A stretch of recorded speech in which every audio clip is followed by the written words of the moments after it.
우리가 새해 첫 주에 주님 앞에 296명의 혼을 얘기해 왔습니다. 296명. 예, 이 성령님의 능력이 아니고서는 불가능한 일입니다. 90세가 할아버지가 구원을 받고 바로 그 자리에서 자기 아내에게 다시 복음을 설명하는 겁니다. 은혜의 복음. 그러니까 대충 만든 전도지는 불가능합니다. 성령께서 그걸 도구로 쓰시는 겁니다. 그걸 보고 증거로 우리가 아는 겁니다. 이게 능력이 있구나. 그러니까 또 어떤 사람은 이걸 보고 자기도 하고 싶은 겁니다. 그게. 그래서 저보고 이제 전도지를 달라고 이렇게 말을 하는데, 내가 그런 지식도 없고 믿음도 없는데 이 칼을 다루는 거지 않습니까? 이게 칼을 다루는데 저쪽에서 뭔가 한 가지 질문 탁 하면 이게 안 됩니다. 아무것도. 그래서 예전에는 제가 많이 들었는데, 그러니까 이것을 자기 교회 이단 교리와 같이 섞어서 이게 전하는 겁니다. 방언이나 은사주의 교회들이 많이 하고 또 행위권론자들도 그렇게 하는데, 그래서 제가 이번에 함부로 주지 않고 어떤 성경을 쓰는지 물어보고 구원의 확신이 있느냐 물어보고, 복음은 다르다는 것은 모르죠. 그 사람이 천국 복음도 뭐고 은혜의 복음 뭔지도 모르는데, 이런 것들을 공부한 다음에 이 전도지를 써야 합니다. 그래야 사람이 정확하게 구원받고 그 사람이 즉시 변화됩니다. 이런 표정으로 알지 않습니까? 이 사람에게 빛이 들어갔구나. 표정으로도 압니다. 달라집니다.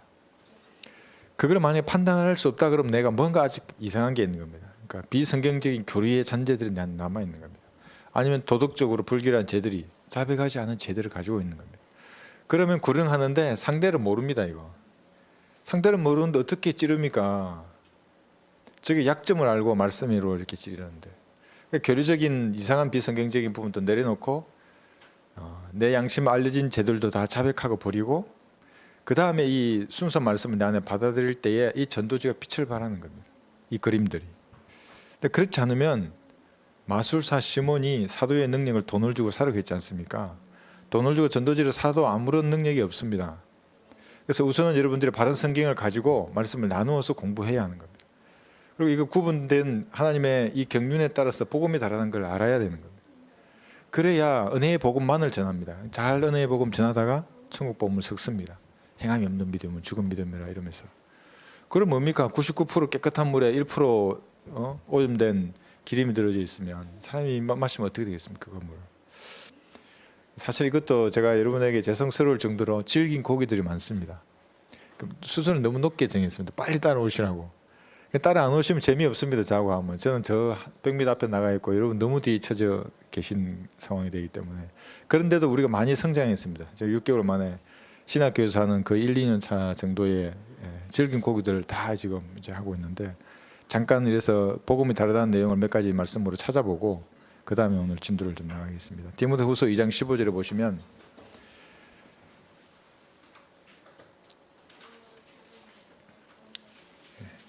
디모데후서 2장 15절은 여러분이 늘 염두에 두셔야 합니다. 왜 영적으로 저 사람이 성장하지 않는가? 왜 아무리 얘기해도 이 사람의 말씀을 모르는가? 나누어 공부하지 않았기 때문입니다. 내가 진리의 말씀을 올바로 나누어 자신이 하나님 앞에 부끄럽지 않은 일꾼으로 인정받도록 공부하라. 여기 일꾼에는 목사도 일꾼입니다. 이 집사, 평신된 구분이 없습니다. 모든 그리스도의 종, 구원받은 사람은 일꾼들입니다. 근데 부끄러운 일꾼이 있고 안 부끄러운 일꾼이 있습니다. 부끄러운 일꾼은 성경을 나누어 공부하지 않은 사람들입니다. 그 상태에서 무슨 말을 하면 하나님과 다른 말을 하게 됩니다. 하나님의 말씀이 아닙니다. 그런데 나누어서 공부하고 그 산물로 말을 했을 때 하나님 그 말씀을 들어서 역사하시는 겁니다. 창세기 3장 15절은 은혜의 복음이 아닙니다. 근데 저한테 그걸 만약에 은혜의 복음이라고 목사가 교육하는 것을 듣고 믿음을 가지고 있는데 제가 아무리 얘기해도 안 들립니다. 전도지는 아무 역사 못하는 겁니다. 한번 볼까요? 창세기 3장 15절이. 자기 목사가 이것이 은혜의 복음이라고 했답니다. 장로교 목사인데. 창세기 3장 15절. 내가 너와 여자 사이에, 지금 이 사탄이, 이것도 여러분 성경 공부를 한 두세 번 했습니다. 우리가 루시퍼가 인간의 모습으로 에덴에 왔던 겁니다. 내가 너와 여자 사이에, 내 씨와 그녀의 씨 사이에 저기를 두르니, 지금 동정녀 탄생을 말하는 겁니다. 예수님의 초림을 말하는 겁니다. 그녀의 씨는 너의 머리를 부술 것이요, 초림 때에 부수었습니다. 그러나 그 집행은 예수님 재림 때 하시는 겁니다. 그녀의 씨는 너의 머리를 부술 것이요, 너는 그의 발꿈치를 부술 것이라. 십자가에서 예수님께서 당하셨죠. 높이 들리신 겁니다. 그러니까 예수님의 초림과 재림을 여기서 말하고 있는 겁니다. 이건 은혜의 복음하고 전혀 상관이 없는 말씀입니다.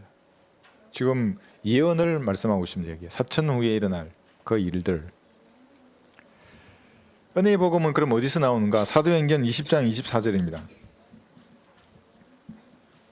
이것은 다른 사도들에게는 나타나지 않았습니다. 사도 바울에 의해서 정확하게 계시되었습니다. 사도행전 20장 24절.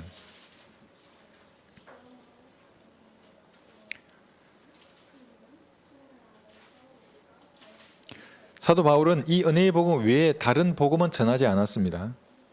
내가 나의 달려갈 길을 기쁨으로 끝마치고 내가 주 예수로부터 받은 사역 곧 하나님의 은혜의 복음을 증거하기 위해서라면 이런 일을 전혀 개의치 아니할 뿐만 아니라 나의 생명도 조금도 아끼지 아니하노라. 사도 바울이 생명을 걸고 전했던 복음은 이 은혜의 복음입니다. 아까 나와 있던 초림과 재림에 관한 그 예언의 말씀이 아닙니다. 은혜의 복음, 이것은 다른 성경에서는 나의 복음이라고도 말합니다. 이게 로마서 16장 25절에 있습니다. 왜 나의 복음이라고 하는가? 사도 바울에게 계시된 복음이기 때문에 사도 바울은 이것은 나의 복음이라고 부르는 겁니다. 사도행전 16장 25절에 보시면 이것도 한번 잘 보십시오. 이제는 이 신비의 계시대로 그럽니다. 계시로 알게 해주신 겁니다. 사도 바울에게. 그런데 어떤 사람이 내가 계시받았다 말하면 사도와 같은 대열의 반열에 자기를 올리는 겁니다. 사도들은 다 유대인이었지 않습니까? 그러니까 자칭 유대인이 되는 겁니다. 마귀의 종입니다. 그렇게 말하면. 그러니까 어떤 제가 보니까 뭐 계시의 믿음 말도 안 되는 그런 사람 추종하는 게 뭐 아주 뭐 10만 명 넘었나 모르겠습니다만 수만 명이 그를 따르는 겁니다. 내가 계시 받았다고. 계시는 성경으로 끝난 겁니다. 근데 사도 바울에게는 계시로 이 은혜의 복음을 알게 했습니다. 나의 복음과 예수 그리스도를 전파함에 따라 너희를 견고케 하실 능력 있는 그분께 이 신비의 계시는 세상이 시작된 이래로 감추어졌습니다. 이제 나타났으며 바울에게 나타난 겁니다. 영원하신 하나님의 명령에 따라 선지자들의 성경을 통하여 믿음으로 순종하게 하고자 모든 민족에게 알려진 것이니 이렇게 말씀하십니다. 나의 복음, 은혜의 복음이라고도 말하는 겁니다. 그래서 이게 고린도전서 9장도 보겠습니다. 여기서는 그리스도의 복음이라고 말합니다. 그리스도의 복음이라고 해놓고 마태복음 10장으로 달려가면 안 됩니다. 천국 복음. 마태복음 3장 4장으로 달려가면 안 됩니다. 그렇게 천국 복음으로 달려가면 거기는 표적들이 등장하게 됩니다. 막 병 고치고 방언하고 막 죽은 자 살리고 이런 표적이 따릅니다. 이건 천국 복음입니다. 지금 우리는 은혜의 복음을 다루는 겁니다. 9장 18절에 보시면 고린도전서 9장 18절. 그렇다면 내 상이 무엇이냐? 그것은 내가 복음을 전할 때에 값없이 그리스도의 복음을 전하고 복음으로 인한 내 권리를 다 사용하지 아니하는 것이로되. 그리스도의 복음이라고 합니다. 도대체 이게 뭡니까? 이 복음이. 그래서 고린도전서 좀 더 넘겨보십시오. 15장에 여기 사도 바울이 자세하게 여기 기술하고 있습니다. 고린도전서 15장 2절. 어제 제가 그리스도를 설교할 때 외쳤던 본문의 말씀입니다. 무엇을 믿는가, 어떻게 믿는가가 그래서 중요한 겁니다. 사람들은 다 뭔가를 믿습니다. 돈을 믿든 권력을 믿든 주먹을 믿든 자신의 힘과 능력을 믿든 뭐든 인간은 믿는 것입니다. 무엇을 믿는가가 중요한 겁니다. 갈보리에서 이루신 그 구속 사역을 믿는 것이 가장 잘 믿는 것입니다. 마음을 다해 믿는 겁니다. 여기 보시면 만일 너희가 내가 전한 복음을 굳게 잡고 헛되이 믿지 아니하였다면 복음을 통하여 너희도 구원받은 것이라. 이 복음이 은혜의 복음입니다. 나의 복음이고 그리스도의 복음입니다. 그게 뭡니까? 3절부터 내가 받은 것을 먼저 너희에게 전달하였나니 이는 성경대로 그리스도께서 우리 죄들로 인하여 죽으시고 장사되셨다가 성경대로 셋째 날에 다시 살아나셔서 게바에게 보이시고 그 후에 12사도에게 보이신 것이라. 이 사실을 믿으면 요한복음 1장 12절의 말씀대로 누구든지 그를 영접한 자들에게는 하나님의 아들들이 되는 군세를 주신 겁니다. 이 사실을 믿고 예수님을 구주로 영접하는 겁니다. 그래서 이것을 로마서 10장 9절 10절과 연관시키는 겁니다. 내가 내 입으로 주 예수를 시인하고, 주입니다. 예수님은 창조주이고 심판주입니다. 구속주이고 주입니다. 예수님은 하나님이십니다. 시인하고 또 하나님께서 그를 죽은 자들로부터 살리신 것을 내 마음에 믿으면 구원을 받으리라. 있는 사람이 마음으로 믿어 의에 이르고 입으로 고백하여 구원에 이른다고 하는 은혜의 복음이 이렇게 참전 구절로 통해서 완벽하게 조화를 이루는 거예요. 이것 외에 무슨 마태복음 10장으로 달려가고 히브리서 6장 또 히브리서 10장 야고보서 달려가서 행함을 조금이라도 1%라도 섞으면 마귀의 자식이 됩니다. 지푸라기를 붙들고 있는 겁니다. 그 사람은 대환란의 교리를 붙들고 있는 겁니다. 그래서 로마서 4장 5절도 좋아합니다. 제가 행함이 없어도 불경건한 자를 어렵다고 하시는 그분을 믿으면 그의 믿음이 어려 여겨지는 겁니다. 그래서 믿으라 믿으라 그렇게 강조하는 거예요. 믿으라고 그게. 그럼 어떻게 믿냐고. 그래서 항상 어떻게 믿냐고. 눈 감으라고 그러면 내가 가르쳐 줄 테니까 눈 감으라고 그래. 눈 감으면 중간에 뜨지 말고 끝까지 봐야 돼. 눈 감으라고. 어린아이와 같이 그냥 믿으면 된다고 지금 말하는 거예요. 네가 죄인 아니냐고. 나도 죄인이고. 기도하라고 하는 앞에. 갈보리의 피로 저를 용서해 주십시오.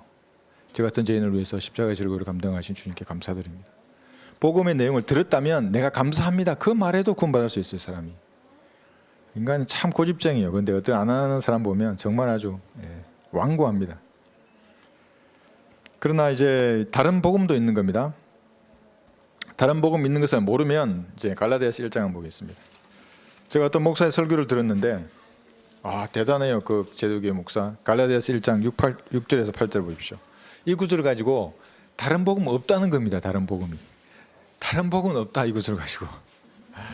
그 도대체 이 사람은 지성이 있는데 영성은 둘째 치고더라도 지성이 어떻게 된 건가? 이 문맥이 말하는 게 다른 복음이 없다는 게 아니고 나는 너희가 그리스도의 은혜 안으로 너희를 부르신 분으로부터 그렇게 빨리 떠나 다른 복음을 따르게 됨을 이상히 여기노라. 여기 다른 복음 있습니까 없습니까? 여기 있죠, 그죠? 그러니까 따르는 겁니다. 그 다른 복음을. 천국 복음이나 이 영원한 복음 같은 이상한 복음을 따르는 겁니다. 7절 다른 복음은 없나니 이 말이 뭡니까? 은혜의 복음밖에 없다는 말입니다. 다른 복음 없다는 게 아니라 다만 너희를 교란시키는 어떤 사람들이 있어서 그들이 그리스도의 복음을 변개시키려는 것이라. 이게 변개된 복음이 있다는 겁니다. 그러니까 교회 시대에 마땅히 전하면 안 될 다른 복음이 있다는 겁니다.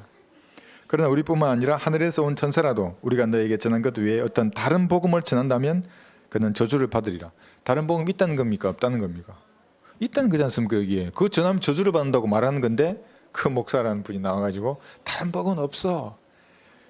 믿음 무슨 이렇게 말하고 이걸 그냥 믿으면 되는 거야. 잘 믿는 사람 있고 대충 믿는 사람 있고 뭐 이상한 말을 하는 겁니다. 이 사람이. 그래서 제가 깜짝 놀라서 그럼 밑에 막 박수도 많고 뭐 아멘이 제가 놀랐습니다.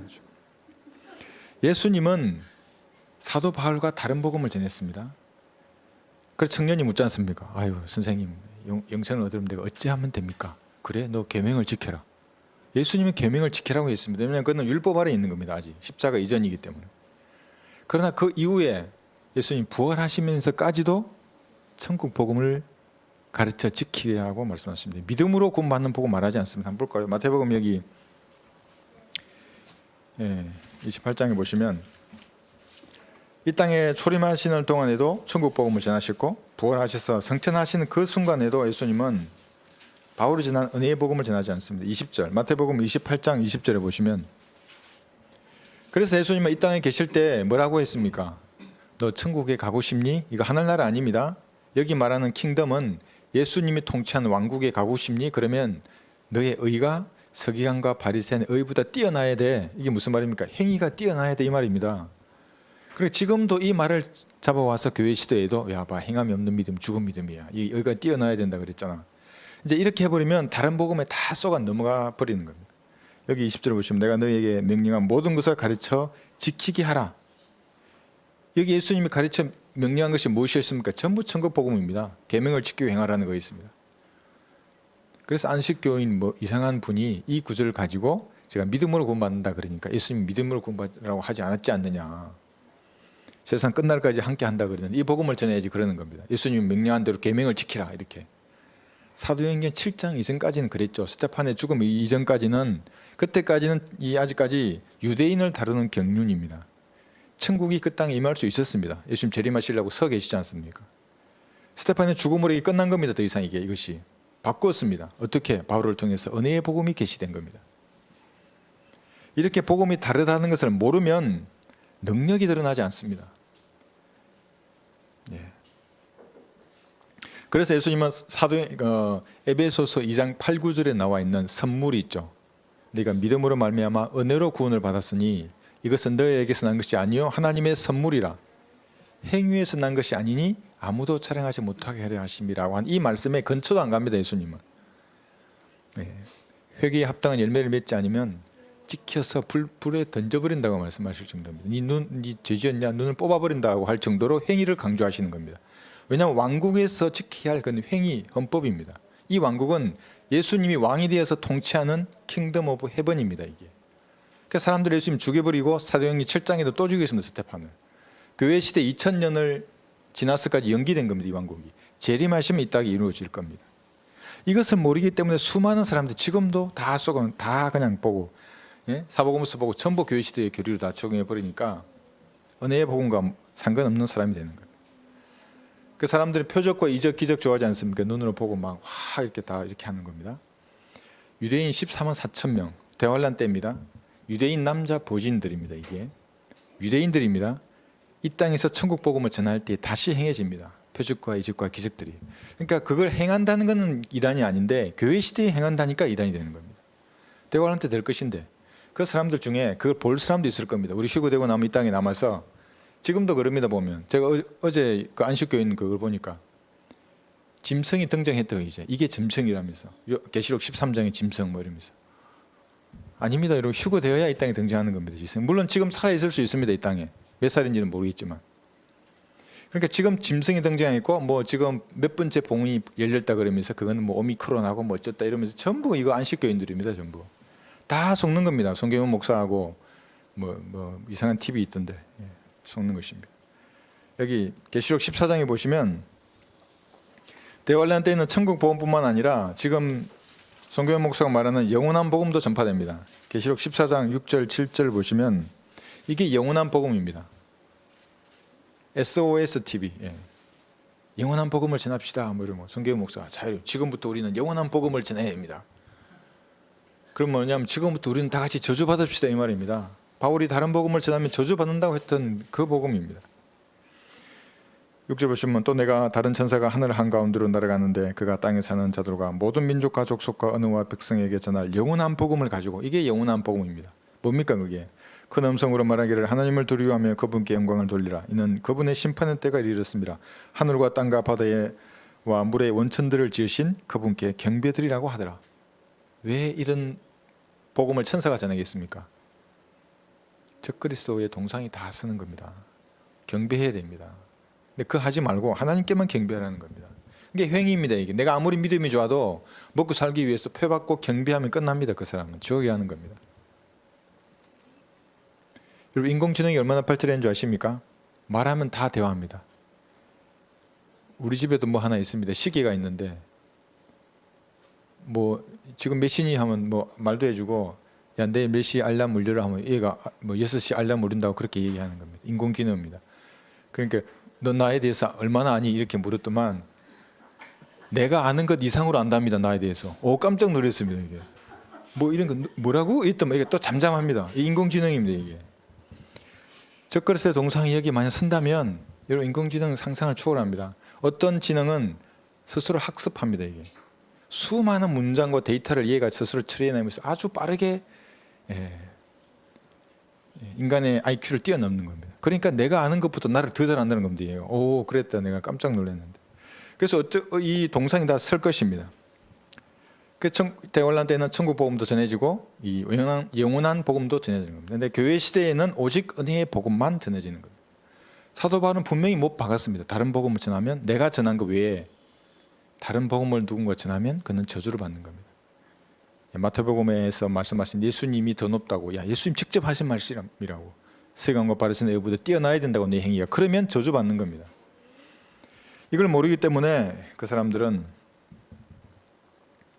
진리의 지식과는 아주 먼 그런 동떨어진 삶을 사는 겁니다.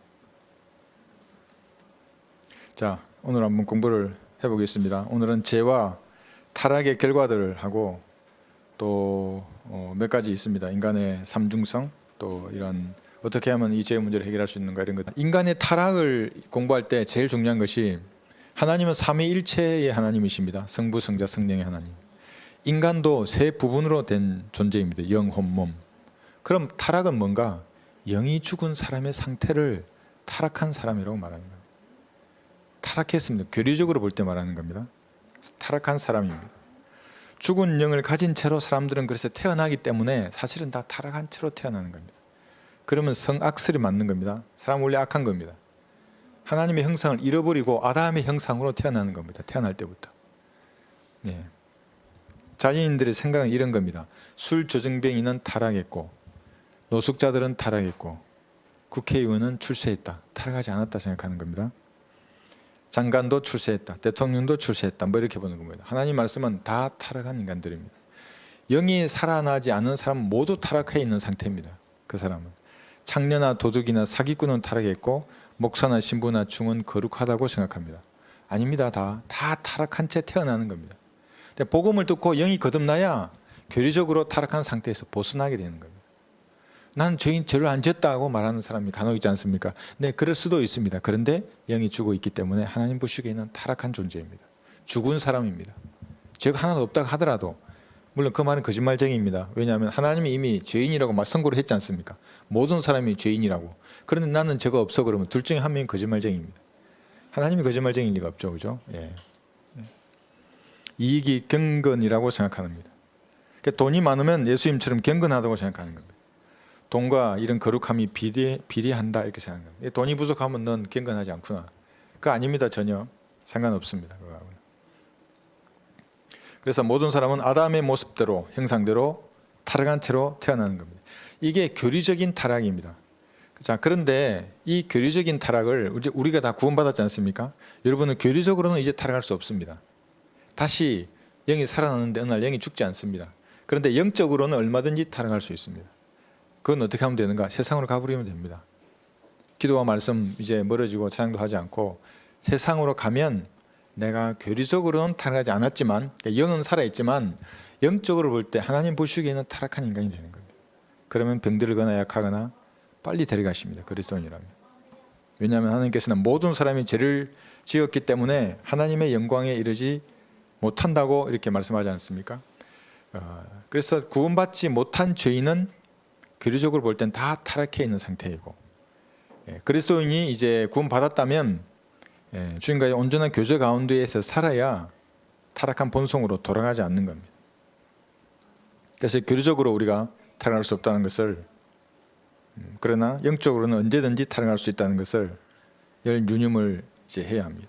그래서 그리스도인이 가진 자유함이라는 것은 사실 우리 자신도 잘 모릅니다. 어떤 면에서는 그러니까 구원파에도 진리가 있습니다. 자유한 겁니다, 여러분. 교리적으로는 무슨 죄를 지어도 지옥에 안 갑니다. 무슨 죄를 지어도. 그런데 하나님 보시기에는 죄를 짓고 자백하지 않으면 타락한 인간이 되는 겁니다. 이 땅을 살면서 혼자 힘으로 살아가야 합니다. 그리스도인들은 도움을 주지 않습니다. 보호해 주지 않으십니다. 특히 이렇게 구령하는 일에 직간접적으로 관여했다가 나가지 않습니까? 그럼 하나님의 보호하심으로부터 멀어지게 됩니다. 마귀가 정말 좋아합니다. 그런 사람들.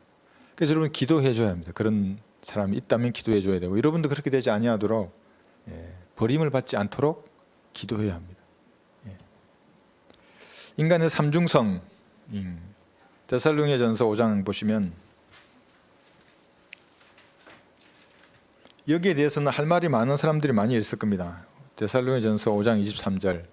왜냐하면 지금 영혼 몸이 따로 구분된 각각의 개체라고 말씀하는 구절이 명확합니다. 이 구분들이. 그런데 어떤 구절에서는 섞어서 말해버립니다.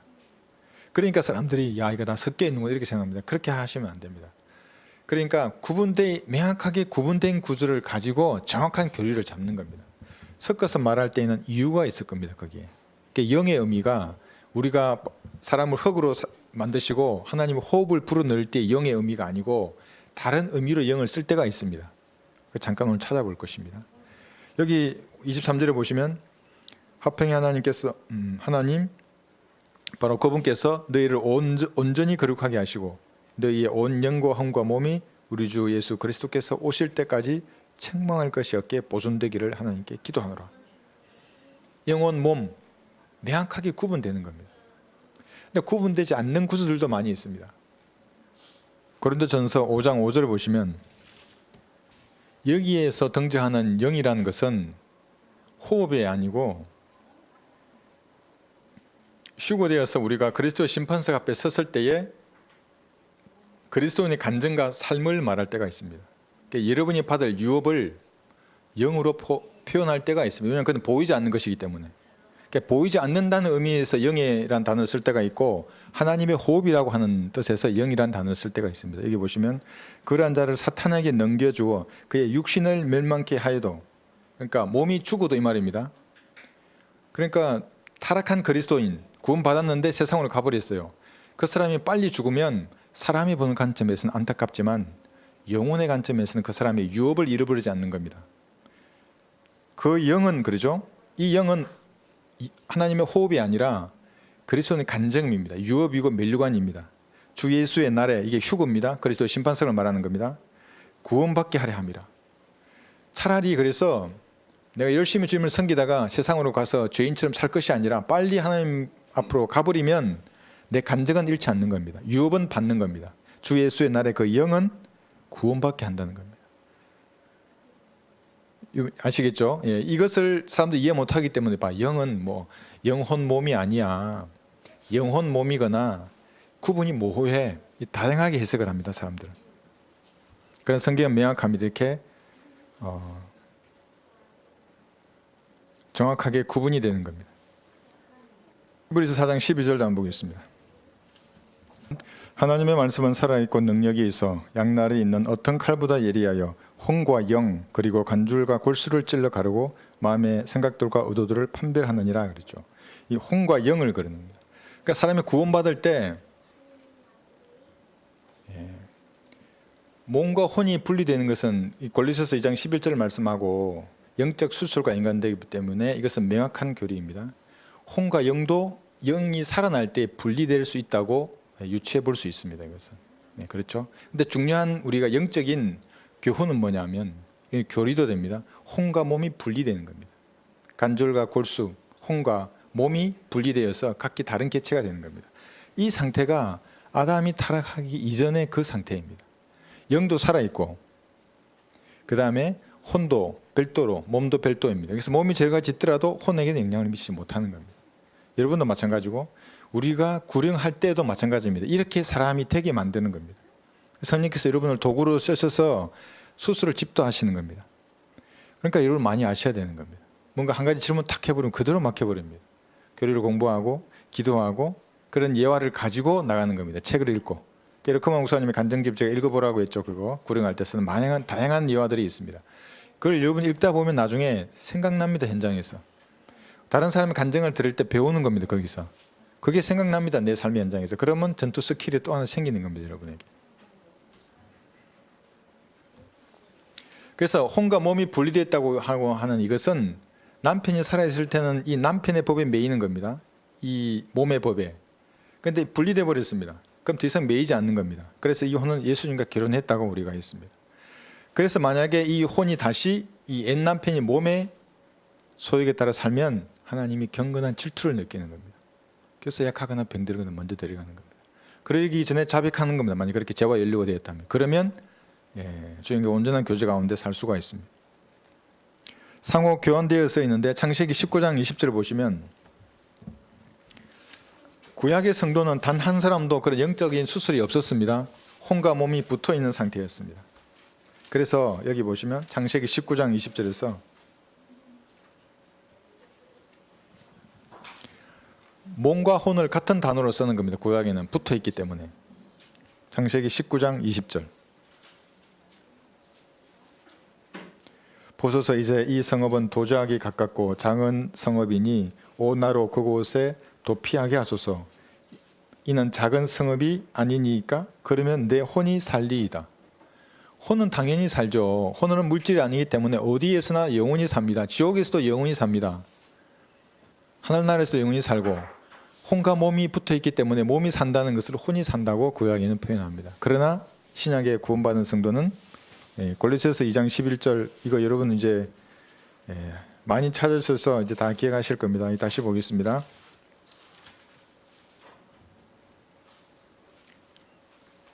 또한 너희가 그의 안에서 손으로 하지 아니한 할례를 받았으니, 이 할례가 뭔가 잘려 나가는 겁니다. 그 그리스도의 할례로 육신의 죄들의 몸을 벗어버린 것이라. 혼이 육신의 죄들의 몸을 벗어버린 겁니다. 이렇게 분리된 겁니다. 골로새서 2장 11절.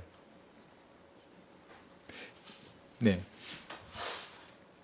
그래서 혼이 구원을 받았다는 겁니다. 혼이 영원히 혼의 구원이 보장됩니다. 칼빈주의 교리 중에 이거는 정통입니다. 구원의 영원한 보장. 이건 성경적인 겁니다.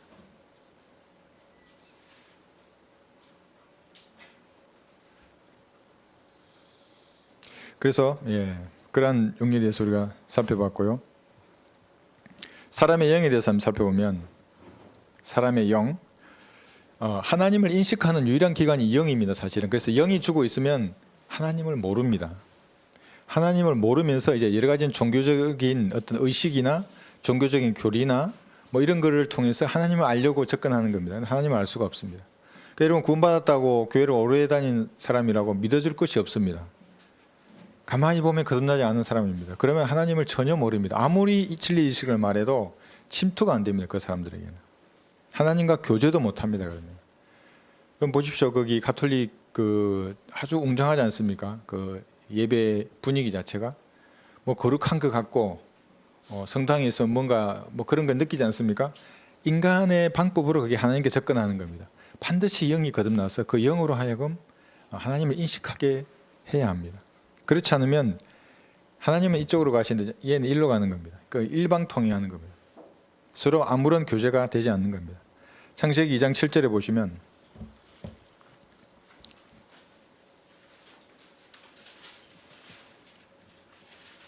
자, 여기서 세 부분으로 된 존재 정확하게 여기서 기록하고 있습니다. 주 하나님께서 땅의 흙으로, 그럽니다. 여기 흙이 몸입니다. 그래서 인간의 체질이 흙인 겁니다. 흙의 원소는 96가지입니다. 인간도 96가지입니다. 이 같죠? 우연의 일치가 아닙니다. 흙에서 나온 겁니다. 인간은. 흙으로 사람을 지으시고 그의 콧구멍에다 생명의 호흡을 불어넣으신, 이 호흡이 영입니다. 호흡을 불어넣는 겁니다. 호흡이 들어가면 사는 겁니다. 사람이 살아있는 영이 아니고 혼이 된 겁니다. 그러니까 생령이 되었느니라 하면 이거는 인간이 이상한 괴물이 된 겁니다. 영을 불어넣는데 생령이 된 겁니까? 말이 안 되지 않습니까? 하나님의 호흡인 영을 불어넣으니까 사람이 살아있는 혼이 된 겁니다. 영혼이 사는 겁니다. 이 혼은. 여기 세 부분으로 된 사람의 모습이 정확하게 나옵니다. 이렇게 성부, 성자, 성령의 하나님의 형상에 따라 인간도 영혼, 몸으로 지어진 겁니다. 그런데 이런 영이 죽은 채로 태어난 사람들이 죽어버리면 하나님 인식하지 못하지 않습니까? 그래서 포장지로 많은 것을 포장하는 겁니다. 뭐 회개를 하고 기도하고 찬양하고 새벽 예배하고 헌금하고 이러한 것으로 죽은 영을 대신하려고 하는 겁니다. 하나님 앞에 가서. 하나님이 어떻게 받아줄 수 있습니까? 하나님은 삼위의 하나님이신데 영이 죽은 인간들이. 불가능합니다. 그래서 여기 신약에 보시면 요한복음 3장 8절에서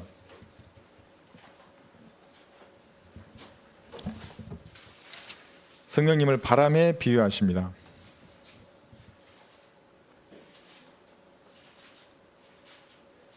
바람이 임의로 불어서 내가 그 소리를 들어도 어디서 와서 어디로 가는지 알지 못하듯이 성령으로 난 사람은 모두 그와 같으니라. 자, 거듭날 때의 한 가지 어떻게 거듭나는가? 마치 바람이 이렇게 싹 불어가듯이 사람이 구원받습니다. 어떻게? 내가 은혜의 복음을 들을 때에 그걸 마음으로 믿을 때에 바람처럼 그런 일이 일어나 버립니다. 그러니까 정확한 시점은 알 수 없죠. 자기가 죄인임을 시인하고 예수님의 피가 내 죄를 다 용서해 줬다고 믿는 그 순간은 잘은 모르지만 바람처럼 지나갑니다. 그게. 그러나 말할 수는 있죠. 그게 언제였고 어떻게 믿은지는. 제가 아까 얘기했죠. 유튜브를 통해서 중국 사람에게 은혜의 복음 전도지를 읽혀보라고. 그러니까 중국인이 있으면 중국 전도지가 있어요. 우리 그림 전도지 있습니다. 한국말을 할 줄 아는 중국인에게는 이거 중국말로 읽어주세요. 그럼 자기 읽는 겁니다. 이걸. 뭐 어쩌고 저쩌고 정말 읽겠죠. 읽다가 자기도 모르게 구원받을 수 있는 겁니다. 진심으로 읽으면. 이게 말씀의 능력입니다. 왜 바람처럼 그를 구원시킵니다. 성령께서는. 죄와 지옥과 심판과 보혈의 능력이 들어있는 그 전도지나 말이 그렇게 중요하다는 겁니다. 하나님께서 역사할 수 있는 근거가 그겁니다. 그것이 없으면 안 되죠. 하나님께서. 구약도 있습니다. 에스겔 37장 여기 9절 보시면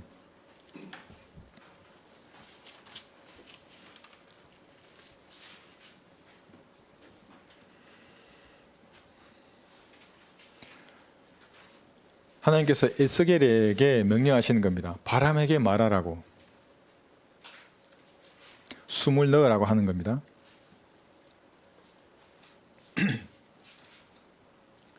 에스겔 37장 9절, 그때에 주께서 내게 말씀하시기를 바람에게 예언하라.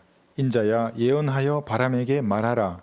주 하나님이 이같이 말하노라. 오 숨아, 내 바람으로부터 와서 이 살해된 자들 위에 숨을 넣어주어 그대로 살아나게 하라 하시니라. 바람에게 말하는 겁니다.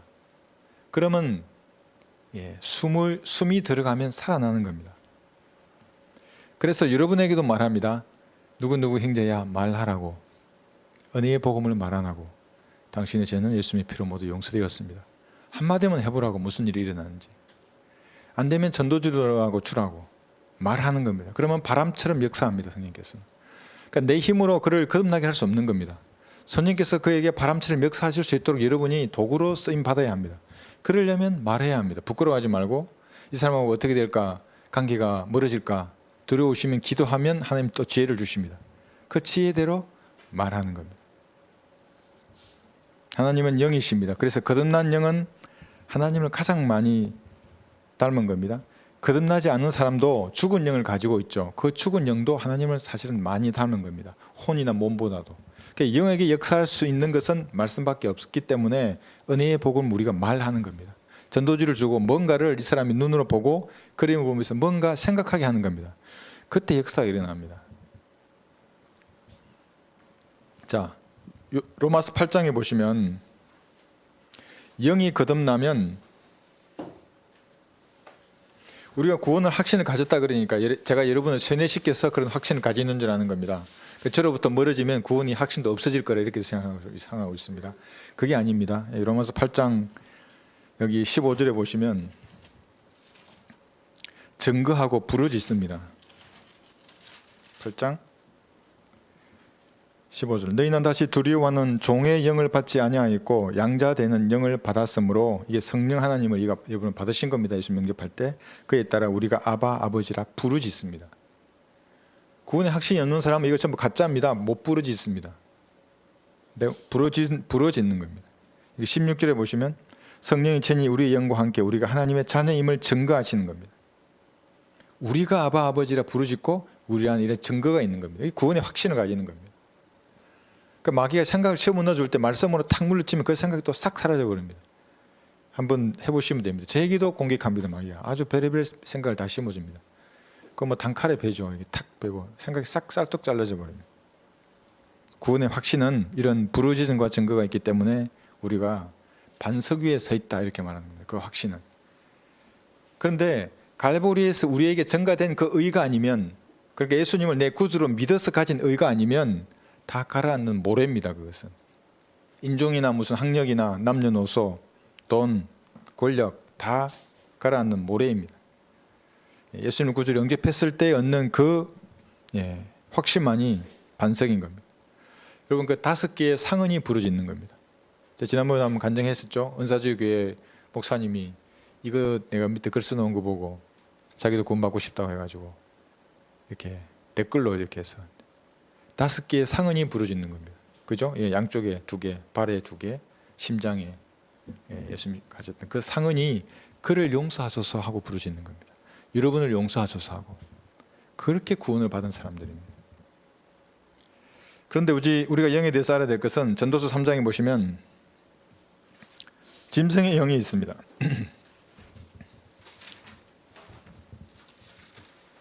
전도서 3장 20절에 보시면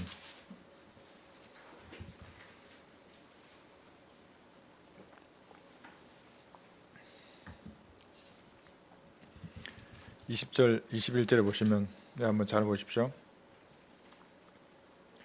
모두가 한 곳으로 가나니 모두가 흙에서 왔고 모두가 흙으로 돌아가도다. 사람의 영은 위로 가고 짐승의 영은 땅 아래로 내려가는 것을 누가 알리요? 그럽니다. 구원받았거나 받지 않았거나 사람의 영은 셋째 하늘로 가는 겁니다. 그건 하나님의 호흡이기 때문에. 그런데 짐승의 영은 어디로 갑니까?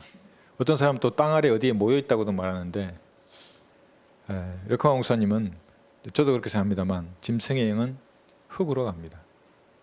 아마도 이는 아마도입니다. 소멸될 것으로 보입니다. 그러나 흙으로 갑니다. 그러나 흙에 또 생명이 있다고 하지 않습니까? 뭔가 있습니다. 흙에는, 흙 속에는. 짐승의 영은 흙으로 갑니다. 아래로 내려가고 사람의 영은 셋째 안으로 가는 거예요. 구원 받았거나 받지 않았거나. 사람의 혼은 근데 다르죠. 구원 받았으면 셋째 안으로 가고 구원 받지 않았다면 지옥으로 내려가는 겁니다. 예, 전도서 펴셨죠? 12장 7절에 보셔도 이렇게 말씀하십니다.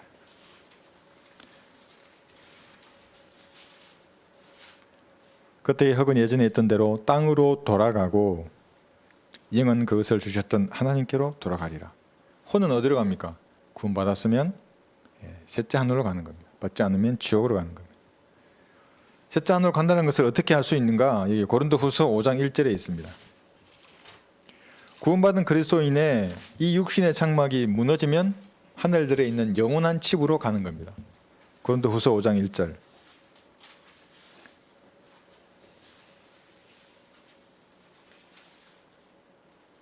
우리가 아는 것은 만일 땅에 있는 우리의 장막집이 무너지면, 지금 이 육신을 말하는 겁니다. 하나님께서 지으신 큰 집, 즉 손으로 짓지 아니한 하늘들에 있는 영원한 집이 있다는 것이라. 이게 구원받은 그리스도인입니다. 그러니까 한번 보십시오. 다 다릅니다. 가는 방향이. 짐승의 영은 아래로 가고 사람의 영은 위로 갑니다. 사람의 혼은 구원받았으면 하늘나라로 가고 구원받지 않으면 지옥으로 가는 겁니다. 그러니까 이것을 모티브로 가짜 영화들 많이 나오지 않습니까? 보면 옛날에 무슨 뭐 사랑과 영혼 이러면서 뭐 다 비성경적인 겁니다. 그러니까 마귀론이 엉터리로 희석되어서 이 세상이 다 전파되는 겁니다. 사람들에게. 착한 일 하면 빛의 천사가 와서 하늘로 데려가지 않습니까? 예수님을 안 믿는데도.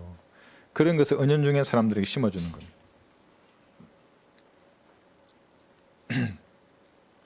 자, 그러면 땅 속에 뭐가 있습니까? 지구 속에는 아브라함의 품이라고 하는 낙원이 있었습니다. 구약 성도, 구약에 구원받은 사람은 그곳에 있었죠. 근데 예수님이 부활할 때 이 사람들이 전부 데리고 올라갔습니다. 하나님께서. 그 중에 일부는 부활한 몸으로 올라가고 일부는 혼으로 올라갔습니다. 셋째 하늘로 간 것. 지금은 비어 있습니다. 그 낙원이. 언제 그게 또 차게 됩니까? 대환란 때 혼란 성도들이 다시 끌려가는 겁니다. 아브라함의 품으로. 그리고 우리가 재림할 때 부활해서 천년왕국의 유업을 받을 겁니다. 이게 조금 질긴 거기는 하지만 그렇게 이제 하시면 되고.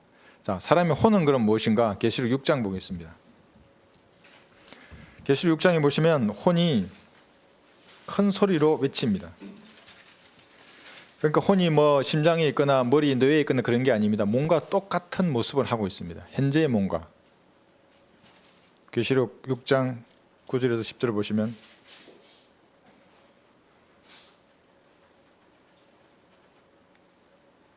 (6장 9절에서 10절) 어린 양이 다섯째 봉인을 였을 때 내가 보니 제단 아래에는 하나님의 말씀과 그들이 가진 증거 때문에 죽임당한 자들의 혼들이 있는데 그들이 큰 음성으로 울부짖으며 말하기를 오 거룩하시고 참되신 주여 땅에 살고 있는 그들을 심판하시어 우리의 피를 갚아주실 날이 얼마나 남았나이까 하더라. 이 원한을 품고 있습니다. 혼이. 그죠? 그리고 큰 소리로 외칩니다. 이게 혼의 모습입니다. 누가복음 16장도 보겠습니다.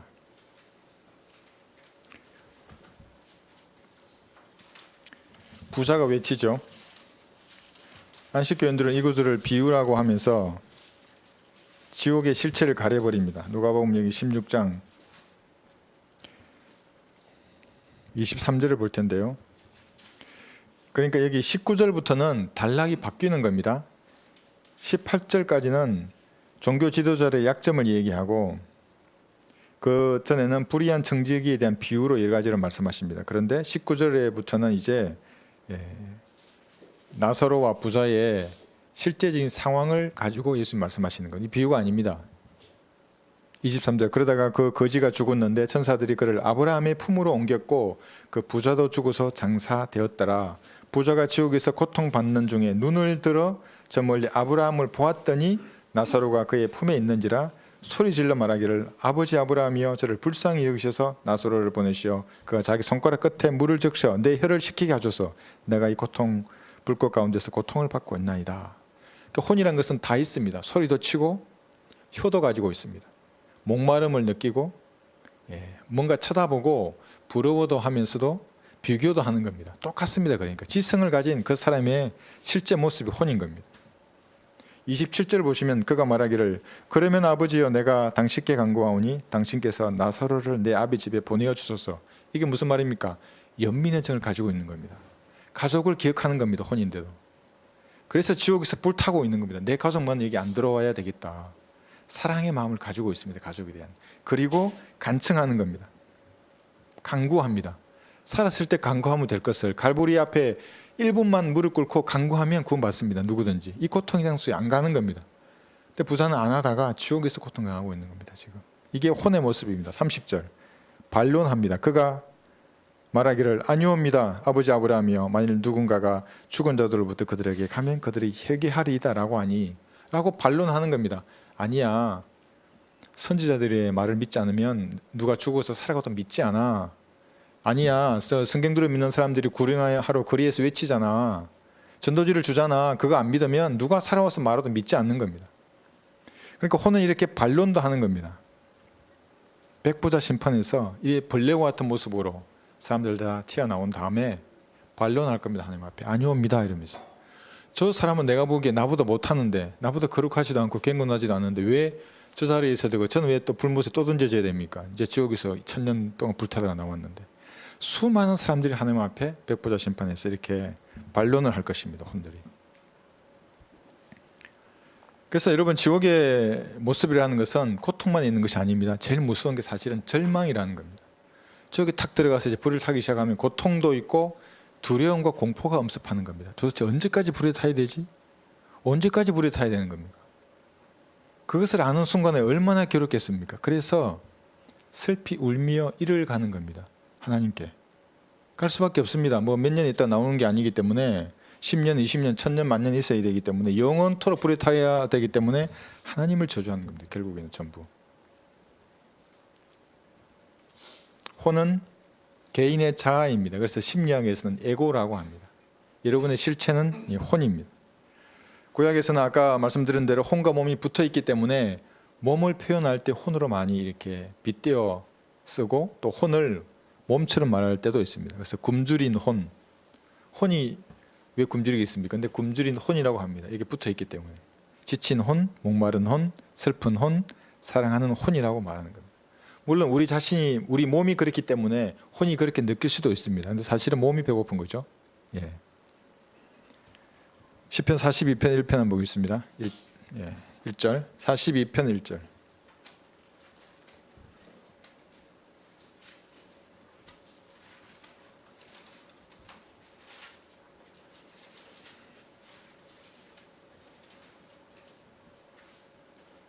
수사스미 시냇물을 갈망하는 것 같이 오 하나님이여 내 혼도 그처럼 주를 갈망하나이다.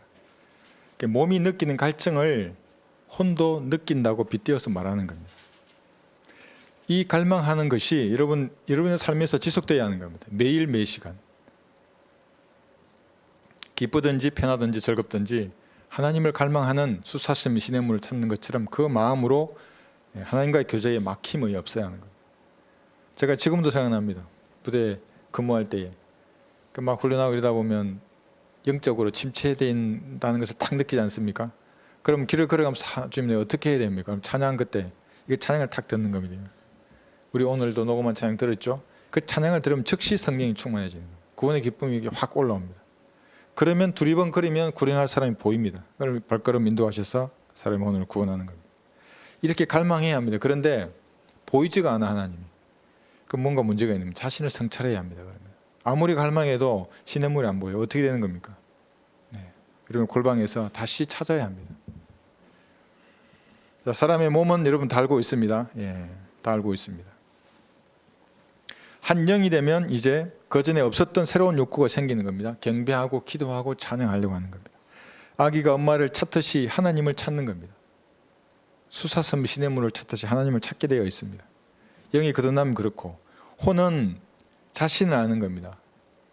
혼은 자신을 알게 하고 몸은 세상을 알게 하는 겁니다. 흙으로 만들어져 있기 때문에 흙으로 돌아갑니다.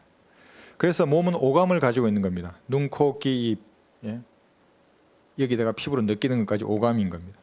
거듭나면 하나 더 가집니다. 영적인 감각을 가지는 겁니다. 여러분 영적인 감각을 가지고 계십니까? 성령이 충만하면 이 감각은 더 민감해집니다. 성령이 충만하지 않으면 오감만 충만해지는 겁니다. 영적인 감각은 어디다 버렸는지 없고, 세상 사람들은 이 영적인 감각을 미쳤다고 말하는 겁니다. 한번 생각해 보십시오. 2000년 전에 33살의 초라한 유대인 남자가 죽었습니다. 십자가에 못 박혀서. 그것도 아주 벌레처럼, 뱀처럼 죽었습니다. 그 사람을 찬양하고 있는 겁니다. 여기 가만히 보면. 미쳤죠. 33살밖에 못 살다가 죽었는데 나이가 50, 60된 70, 80대 모친들이 33살에 죽은 남자를 찬양하고 있는 겁니다. 그들이 보기에는 이 감각이 없기 때문에 이해를 못하는 겁니다. 영적인 감각을. 그러나 영이 거듭난 사람은 보지도 않고 잘 듣지도 않고 만진 적도 없는데 예수님을 사랑하는 겁니다. 영적인 감각을 여러분들 가지고 계십니다. 그들이 미쳤다고 하는 것은 어쩌면 당연한 겁니다. 알 수 없기 때문에. 그래서 예수님을 향한 우리의 사랑이 가득 차면 전하지 않고는 견딜 수 없게 됩니다. 잃어버린 혼들을 이겨오기 위해서 구령하러 밖으로 나가고, 그리고 구령의 가치를 알게 되는 겁니다. 제가 그 카카오 스토리는 어디에 90세 할아버지 구령한 사진을 올렸습니다. 좋아요 하나밖에 안 누른 겁니다.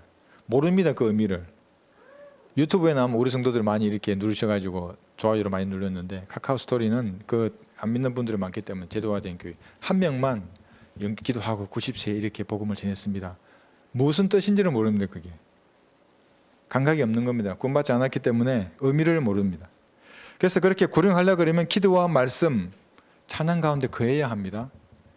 그러니까 그것도 모르는 겁니다. 내가 왜 기도하고 말씀 가운데 거해야 하는가 모릅니다. 그 가치를. 그 사람들은 승리에 대한 열망이 너무나 없습니다. 영이 죽어 있기 때문에 그런 것입니다. 영이 죽어 있는 그들은 구령의 의미도 모르고 그리스도인 기도와 말씀과 찬양 가운데 거해야 한다는 그 의미의 가치를 모르는 겁니다. 그러지 않으면 여러분 육신 가운데 있게 되는 겁니다. 교리적으로는 하나님의 자녀고 여기에 있는데 영적으로 보기에는 마귀 핀에 속해 있게 됩니다. 구령 못합니다. 그러면 하나님을 위해서 아무것도 하지 못하는 겁니다. 재물을 어디에 쌓아야 하는지도 모르는 겁니다. 여러분 재물을 어디에 쌓습니까? 셋째 하늘에 쌓는 겁니다. 여러분의 마음이 있는 그곳에 재물을 쌓는 겁니다. 마귀에게 군수 지원을 하는 것은 하나님께서 미워하시는 겁니다. 그 사람이 물론 더 많은 돈을 벌 수도 있습니다. 그런데 하나님하고는 무관합니다. 그것은. 오늘은 여기까지 하고 죄와 타락은 다음 시간에 조금 더 공부하도록 하겠습니다.